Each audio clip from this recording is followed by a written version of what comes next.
Mr. Secretary, how many employees were there at HHS when you took over? 82,000. How many do you have today? 62,000. Okay. Ladies and gentlemen, welcome back to the channel, the voice of reason in a sea of chaos. If you love freedom, believe in American strength, and know that peace only comes through power, we are the Constitution Corner, where Americans' root guides its future. Well, patriots. Senator John Kennedy just served up another red-hot helping of common sense to Washington bureaucrats, this time grilling the Secretary of Health and Human Services like a 4th of July barbecue. And let me tell you, it was glorious. It's about the level it was in 2019, right before COVID. Is this the first time that an institution in America has ever downsized? I don't think so. I think private and public institutions have history. Microsoft just announced that they were going to reduce their workforce by 6,000 people. You think that'll be the end of Microsoft? Senator, we wouldn't have reduced anybody. You think that'll be the end of Microsoft? I don't think so, Senator.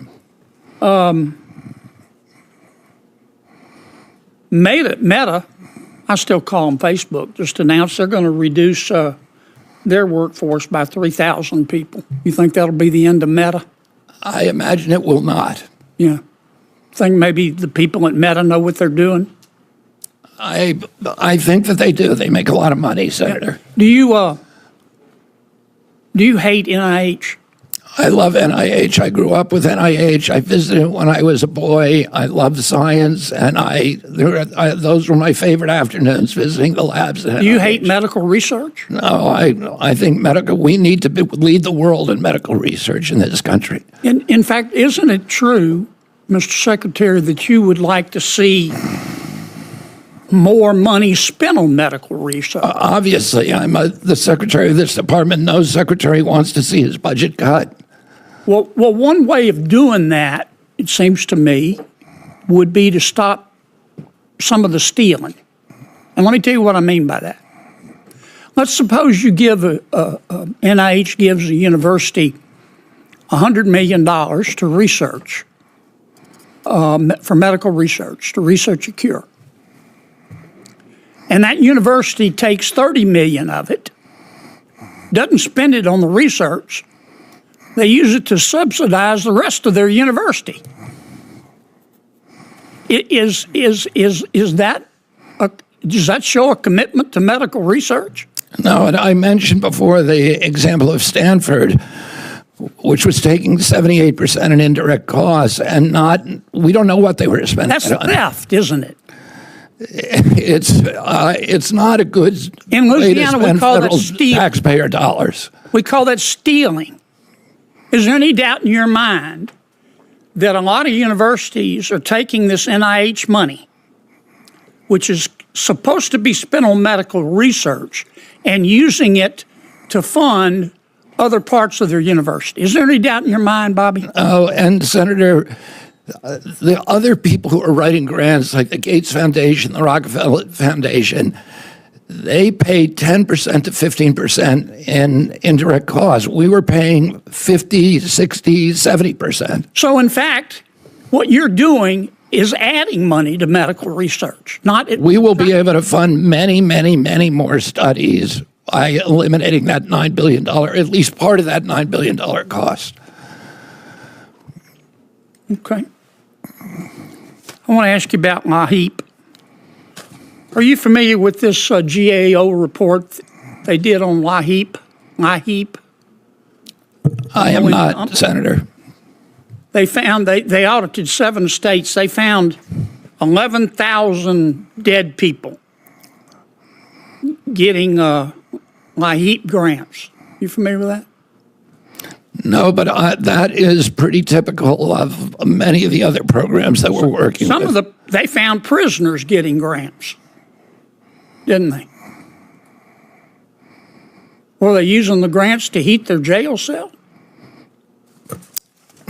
They found 1,000 federal employees getting the grants with federal salaries that greatly exceeded the income limits. They found some of those folks living in million-dollar homes.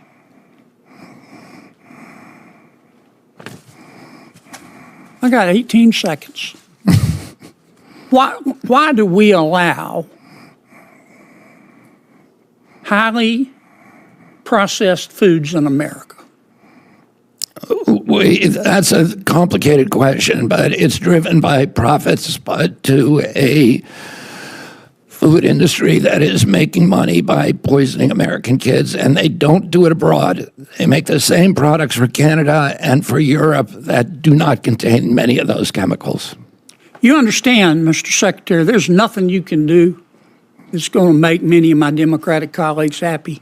You get that, don't you? I do understand. I'm coming to understand that, Senator. Yes. Thank you. Now, if you missed it, buckle up, because this isn't just about bureaucratic incompetence.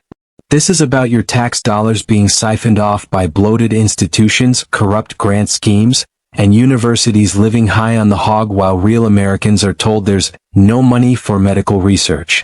Let's suppose NIH gives a university $100 million for medical research, and they use $30 million of it to subsidize the rest of the university.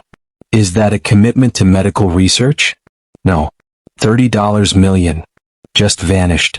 And we wonder why we aren't curing more diseases in America? This isn't just waste, folks. It's theft. Senator Kennedy put it plainly, in Louisiana we call that stealing. I don't care if you're in Harvard, Yale, or Timbuktu. If you're using taxpayer-funded NIH money to remodel the dean's house or buy a yacht, you're not a research institution, you're a racket. And Kennedy's right again. Look at the Gates Foundation and the Rockefeller Foundation.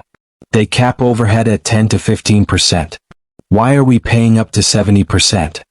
These universities are sucking us dry while pretending they're broke. And it gets worse. The GAO found 11,000 dead people receiving energy assistance grants. Prisoners getting taxpayer help to heat their cells. Federal employees making six figures and living in million-dollar homes taking aid meant for the poor. You can't make this up, folks. I love NIH. I think medical research is important.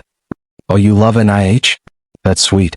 So much that you let them pour billions into universities that spend it on everything but research? Again, Kennedy hits it out of the park. Stop the stealing. That's how you get more money to research. Not by jacking up taxes or bloating budgets, but by cutting the corruption. And let's not forget the food industry. Kennedy dropped the hammer again. They make the same products for Europe and Canada without the chemicals they give our kids. You get that? We're a dumping ground for dangerous additives because profits matter more than people.